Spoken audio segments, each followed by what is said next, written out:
Are you sometimes unsure of how to read nonverbal body language at work? Could you be missing out on subtle clues about what someone is really thinking? Imagine how valuable it would be if you were better at decoding those signals to help you be a more effective leader, negotiator, or team player. Powerful indeed, my friends, and when we come back, today's guest will give us some tips on how to get better at reading nonverbal body language at work. This is Business Confidential Now with Hannah Hasl-Kelchner, helping you see business issues hiding in plain view that matter to your bottom line. Welcome to Business Confidential Now. I'm your host, Hannah Hasl-Kelchner, and today I'm delighted to welcome Martin Brooks to the show. Martin is an experienced communication coach and trainer who applies his expertise in how to read nonverbal body language to help his consulting clients have a better understanding of others as well as communicate more effectively themselves. His body language analysis has been aired on the BBC, LBC Radio, and the Discovery Channel, and his new product, Body Language Decoder, includes 50 illustrated cards that reveal what others are really thinking. How cool is that? So let's have him join us now. Welcome to Business Confidential Now, Martin. Well, thank you very much, Hannah. It's fantastic to be here and to share some insights with your audience. Well, it is a fascinating subject, how to read nonverbal body language. How did you get interested in that? Well, I've got a career background that started on the 15th of August, 1991 in sales and progressed then into sales leadership. And one of the things that was always important to me was, well, what would give you a competitive advantage as a salesperson? And then when I was training my sales teams and motivating them, how to help them be more successful. So a psychology lecturer said something many years ago that stuck in my mind, and was, what's the difference that makes the difference? What is the things that the person who comes first does more often, more of the time? So I was always very interested in language patterns, voice, body language, the structure of language, anything that could make me and the teams that managed more successful in terms of how they interacted with their customers. And then when I set up my own business consultancy in 2002, I really was able to prioritize not only my own clients, but also deepening my learning about how we communicate, what's the difference that makes that difference, and then to be able to share that with my clients to help them be more successful communicators, leaders, negotiators, sellers, presenters, whatever their area of business was. When coaching people on how to use body language more effectively, because you're right, we show up in so many different ways in the workplace, the negotiating, the leader, what are you typically telling them not to do? Yeah, well, that's an interesting one. I've done a lot of work, as I think you have as well, in business schools. And one of the programs that I used to run for a larger training company, they called Personal Impact. And that involved 6 C-suite leaders coming in and doing a 3-minute presentation that I would then pull apart. And it was like a 50-50 split. It was what you're doing that you need to keep doing. And then it was things that, those things that you're doing, you want to stop doing those and do something differently.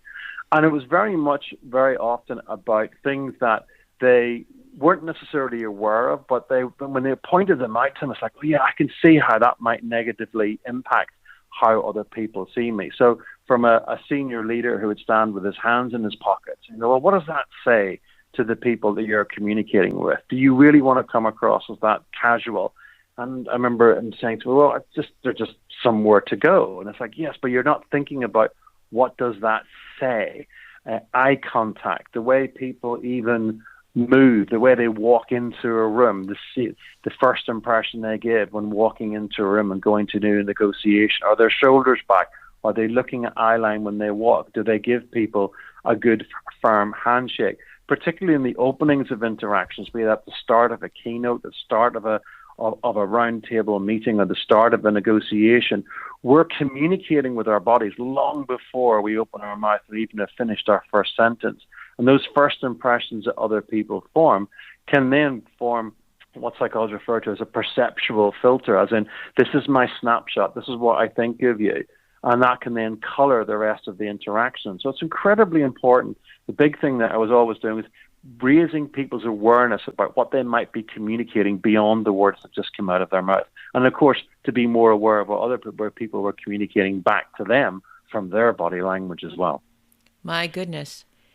Yeah, it seems that body language really is the first language that we learn as babies. We don't have the communication skills to speak full sentences, but we we read people's faces, that's for sure. Oh, absolutely. Yeah, there's a clip I saw somebody sent me on TikTok the other day, and it's like two little infants, and their parents put down two little piles of sweets in front of them, and they said, like, we're going out of the room. We're just going to be a minute, and when we come back, we can talk about which sweet you have. And one of them couldn't have been more than about 2, and the other one possibly about a year or so older. And there's this fantastic interaction that involves no language. One of them looks at the other one, raises his eyebrows and smiles, and nods his head. And the other one looks at him and he smiles. And then the first one then reaches his hand out but doesn't take the sweet. And the other one, encouraged, then does this. And this whole interaction takes place of influence of these tiny little toddlers, and not a word is spoken. It's the most hilarious, but also very educational. Like you say, there's that communication that they know how to use, they know how to play, and of course that learning continues all throughout our lives. It's absolutely fascinating. It is fascinating. Yeah, we don't really leave that behind, but in the workplace, in that environment, some people hold their cards very close to their chest. But you've actually created a set of cards called the Body Language Decoder. What would be your top 3 body language patterns that people could use or look out for to read nonverbal body language and discover what their colleagues or bosses are really thinking? I think some of the really interesting ones are in the areas of, because the card deck is split into 7 sections: deception, power plays, confidence, expressing interest, connection, nervousness, and conviction. And certainly if you're a leader and you're running a team meeting, the expressing interest section is going to be really interesting. Who's really paying attention? Who is nodding along? Who is really signaling that they're fully intent on listening, for example, by doing what we call the mouth cover. So you would perhaps have your elbow on the table, you'd rest your chin on the heel of your hand, and then cover your mouth with your fingers. And some people actually go one step further and turn their head slightly to the side, so their forefinger, their first finger, can point to their ear. So not only are they signaling I'm not speaking by covering their mouth with their fingers, but are also then visually indicating, hey, I'm really listening, by pointing to their ear. It just sends that non-verbal message of you have the talking stick and I'm listening. So if you've got a meeting with a customer, with a colleague, and you really want to get across the fact that they have the talking stick and you're intently listening, well, why not signal that by adopting that pose? And that's very, very powerful, because most people tend not to listen. They're just being silent whilst they're waiting to speak. And you can sometimes see that when people breathe in and hold their breath, so their shoulders are raised, and they're not really listening. They're just waiting for you to breathe in so they can dive right in. So there's some examples there of the expressing interest. Let people know you're listening. And of course the opposite, if they're not listening, if they have their body orientated away from the person speaking, or maybe they're expressing nervousness by their fiddling with a pen, then they're not really engaged. They're sending out a message that they're not engaged.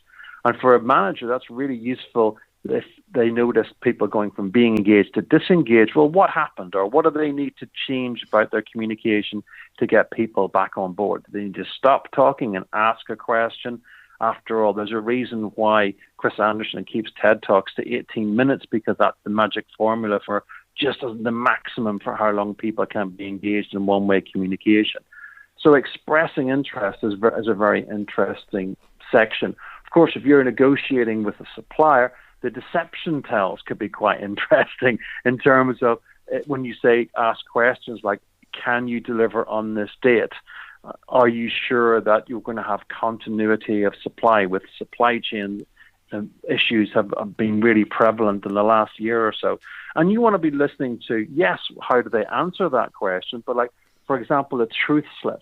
So if somebody says yes, but nods their head slightly no, or says no but nods their head slightly less. These are known as truth slips. And a very famous example is, of course, President Richard Nixon, when he addressed the nation and very famously said, well, people need to know whether or not their president's a crook. Well, I'm not a crook. And as he said, I'm not a crook, he nodded his head yes. And then went on to say, I earned every cent of that money, as he nodded his head, no, I didn't. So expressing interest and deception tells can be really interesting to be able to read in other people and then adjust your communication accordingly. And that's just 2 of the 7 sections. So in your work with people, have you actually seen that when somebody recognizes one of these tells or one of these nonverbal body language tics, for lack of another phrase, that when they make an adjustment, that the other person makes an adjustment? Yeah, it's absolutely fascinating. It's like a very subtle dance. And in all of these things, these are clues. You know, a clue to how somebody is thinking. It's rare that one particular thing will give you an absolute insight into what somebody else is thinking or feeling, particularly in the area of deception. Deception experts themselves will all say you need clusters of information before you can actually make a firm decision about what somebody's saying. And even then, you might get it wrong. So it's a clue. And what somebody's thinking or feeling inside their head is like a mystery. But like any mystery, the more clues you've got, the more qualified, the more accurate you're likely to be in terms of your answers. And then it can give you some information about, well, if they're thinking that or if they're feeling this, let me adjust my communication and see how that works. And if I'm right, then obviously the answer is more likely to go this way. But if I've read it wrong, then their answer will probably tell me and I need to circle back and try a different approach. So it's that literally the word reading, looking for that understanding of what another person is thinking or feeling and adjusting your message according to that. And once you get good at it, and I remember a lecturer saying this to me about 20 years ago, they said once you get really good at reading other people, you can adjust the second half of your sentence depending upon how people have responded to the first half. So you start saying something and notice how it lands and go, that isn't quite the reaction I was expecting, and then adjust accordingly. I remember thinking then that seemed to be a very lofty goal. But like any skill, once you've learned the skill and you develop it over time, and now I quite regularly will do that, I'll say something, see a reaction and go, that's not quite the reaction I was expecting, or that's a better reaction than I was expecting, and then adjusting constantly as I go along in terms of the feedback that other people are giving me. It's like driving a car. You're constantly adjusting the steering wheel to keep it going in a straight line. You never hold it just steady. And interactions with other people are like that. You're looking for those signals to constantly readjust, stay on track, and achieve the goals that you want from the conversation. That's interesting because it seems that some people, instead of adjusting, they just double down. Oh, absolutely. Yes. I'm curious about when reading nonverbal body language, are there certain parts of the body that are more expressive than others in your experience, that as you're learning this skill, because we're not as good at it as you, let's face it. That's why we're listening. That's why I'm interviewing you. You know, for a beginner, what would be some things to be focusing on initially to get better at this? Certainly the first thing that for most business people, I mean, there's 2 sides to this. First of all, there's the expressive body language. They're what the signals that you give out with your own body language. And then there's the reading of other people. And if you've never really thought about this before, then my first step would be, look, just start becoming more aware of other people.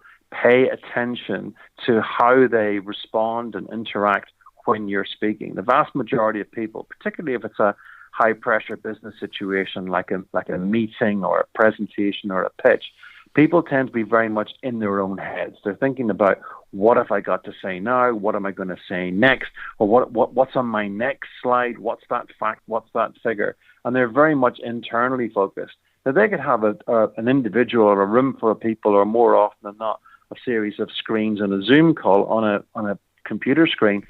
that are giving them signals that are subtle sometimes and sometimes not so subtle, and they're not picking them up because they're inside their own head. They're caught up in their own thought process about what they're saying and what they're going to say next. I think the first step for reading other people is to start developing the opportunity to maintain that train of thought, but pay attention to the people that you're talking to, either in real life or over a virtual platform. The other way around, that's the first stage, and then you can start to think about the face or the hands or people's posture or how they breathe or the coloration in their face or their eyebrows can be very expressive if they're just listening to what you're saying.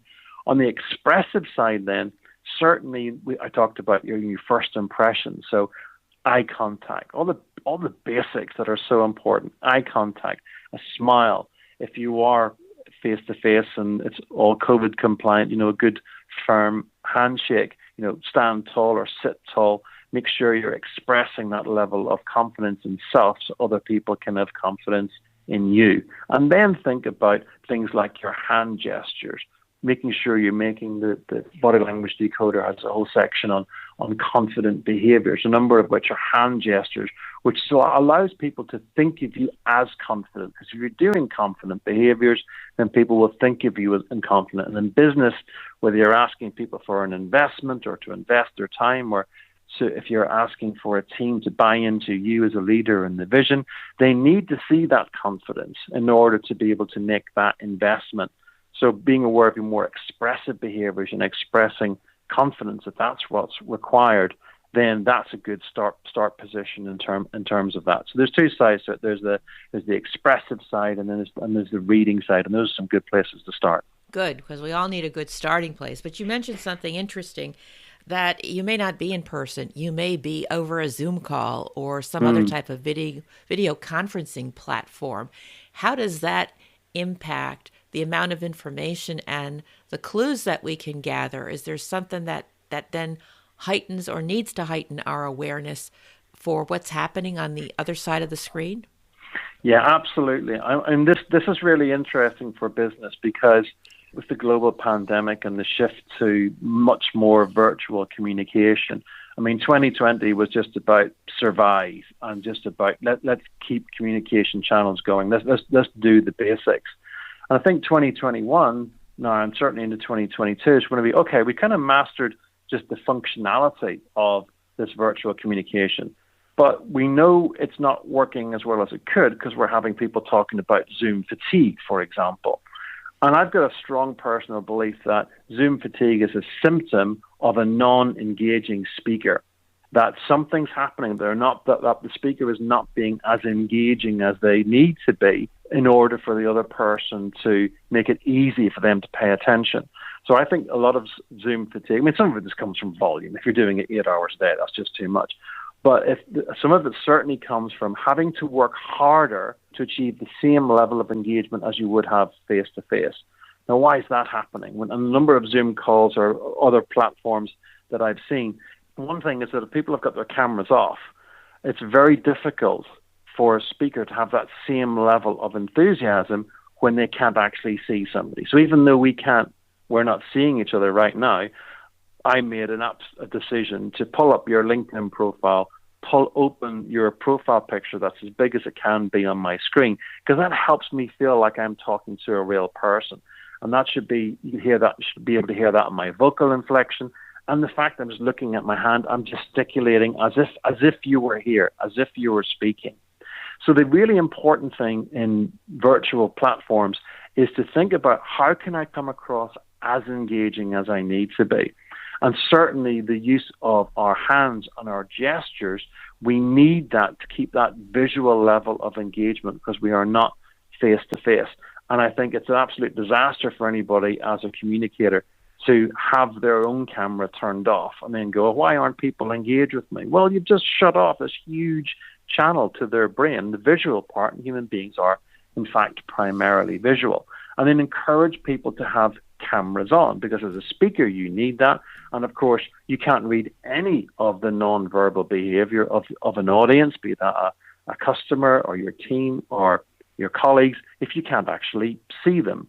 So you need that non-verbal feedback because to find out how they're feeling, to read their reactions to things, and to be able to adjust accordingly.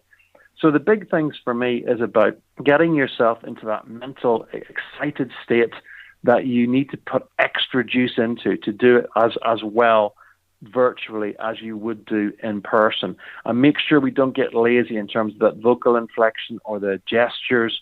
The communication agency Duarte Inc., who advise, I think it's 25 of the world's top 35 brands. I think that's their tagline. Their chief strategy officer, Patty Sanchez, has written a book called Presenting Virtually. And one of the things that's fascinating in an interview she said recently, talking about it, she said that people need to make a greater performative effort. You need to make a greater performative effort. And that's something I've been talking about for a few months. But it's wonderful when somebody says 2 words and you go, that's what I've been talking about. So using your hand gestures, perhaps even a little bit more on a virtual call in order to get that visual engagement and get that energy across to make it easy for people to stay engaged with you. I think that's crucially important.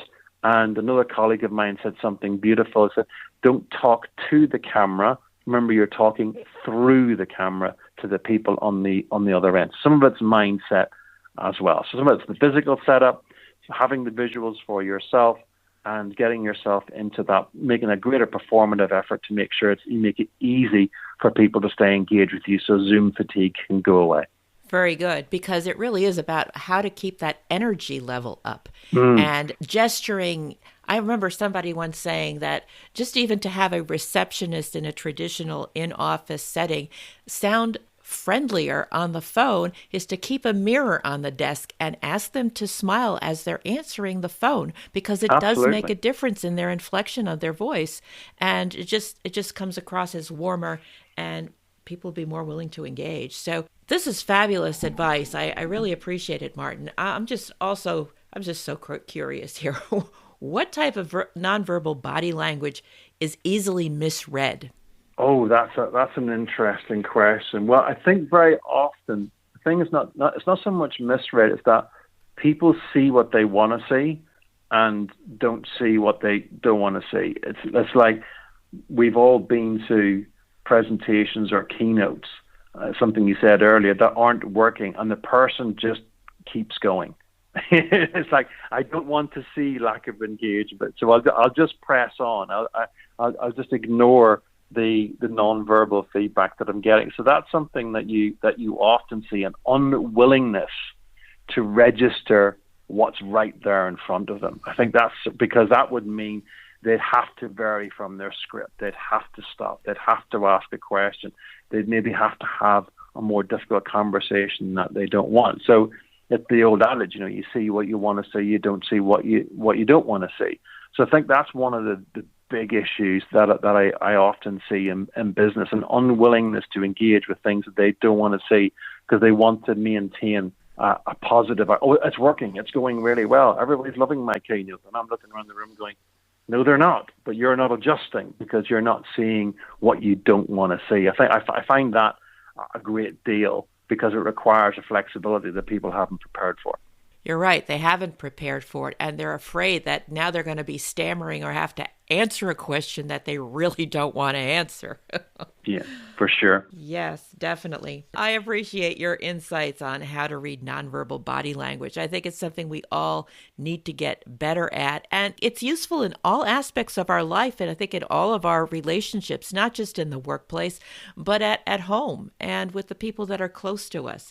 So if you're listening and you'd like more information about Martin's work and how to read nonverbal body language, his contact information is going to be found in the show notes at businessconfidentialradio.com, along with a link to his amazing body language decoder cards.